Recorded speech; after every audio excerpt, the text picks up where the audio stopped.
네, 안녕하세요. 이번에 김영편입 대구 캠퍼스에서 공부해서 중앙대학교 정치국제학과 건국대 정치외교학과에 합격하게 된 화인기입니다. 저는 최종적으로 중앙대 정치국제학과에 진학하게 되었습니다. 편입을 결심하게 된 계기는 재수를 통해 전적대학교에 진학하게 되었지만 그 이후에도 학벌이나 전공에 대한 아쉬움이 남아 있었습니다. 따라서 후회를 하면서 계속 만족스럽지 않은 대학 생활을 할 바에 좀 더 나은 환경으로 가서 내가 하고 싶은 공부를 하고 싶다는 생각이 들어서 결심하게 되었습니다. 또한 영어를 비교적 잘하는 편이라 생각해서 한 과목만 공부하면 된다는 편입 영어의 장점도 크게 기여했는 것 같습니다. 편입 영어에서 제일 중요한 것은 방대한 어휘를 극복해내는 것인데요. 따라서 생각보다 편입 영어에서 어휘가 매우 어려운 편에 속하였기 때문에 학원에서 치는 단어 테스트가 큰 도움이 되었는 것 같습니다. 또한 보켓이라는 어플을 활용해가지고 MBP1을 전반적으로 쭉 복습하면서 편입에 필요한 기초적인 어휘를 익힐 수 있었습니다. 그리고 문법은 이제 수업에 본격적으로 나오는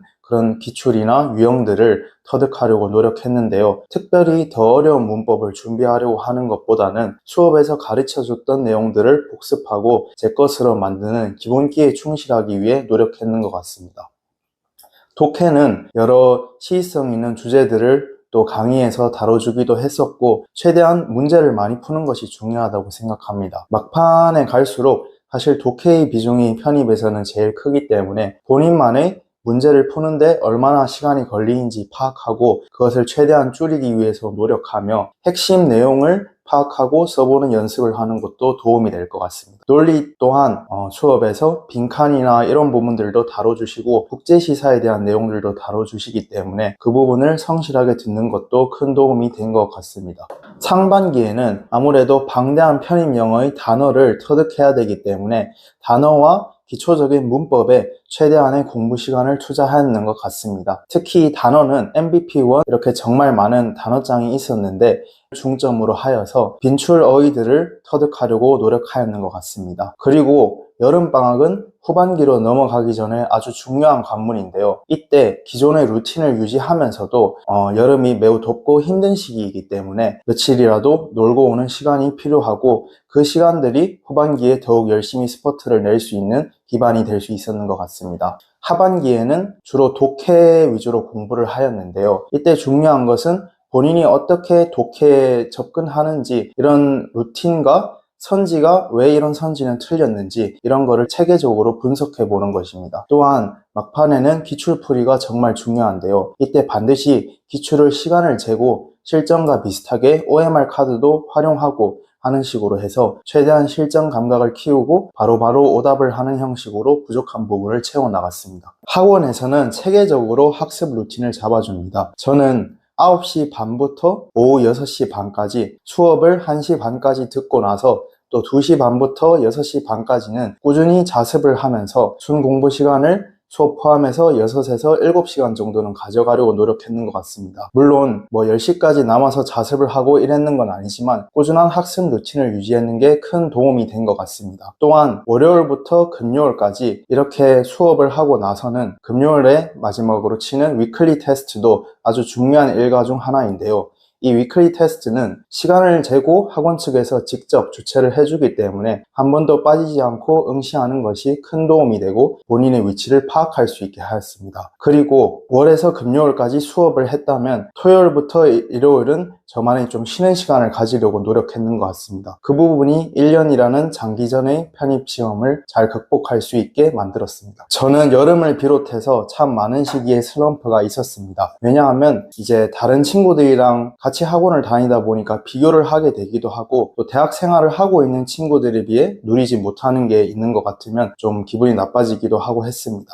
하지만 이것을 극복할 수 있었던 이유는 사실 부모님이나 담임 선생님의 세심한 관리가 있었는 것 같습니다. 그리고 저만의 취미 시간을 확보하려고 노력하였는데요. 예를 들어서 수업을 듣고 나서 너무 집중이 안 된다면 가까운 영화관에 가서 영화를 보기도 하고 산책을 하는 등의 루틴을 만들려고 하였습니다. 그리고 가져야 될 마음가짐으로는 이제 어차피 시작을 했으니 결과가 어떻게 나오든 끝은 보겠다는 마음가짐이 이제 중간쯤 와서는 어쨌든 지금까지 해온 게 아까워서라도 끝까지 가야겠다. 그러면 남는 게 어쨌든 있을 것이다. 이런 마음가짐을 가지려고 노력했습니다. 초반에 높은 위클리 테스트 점수를 받고 하기도 하였지만 저 또한 모의고사 성적이 떨어졌을 때가 있었습니다. 특히 마지막에 특히 중요하다고 생각했는 11월 모의고사에서 컨디션 관리를 못하는 등으로 인해서 성적이 떨어지기도 하였는데요. 하지만 이 모의고사 성적이 지금 당장의 저의 위치는 보여줄 수 있을지라도 제가 남은 기간을 열심히 하기에 따라서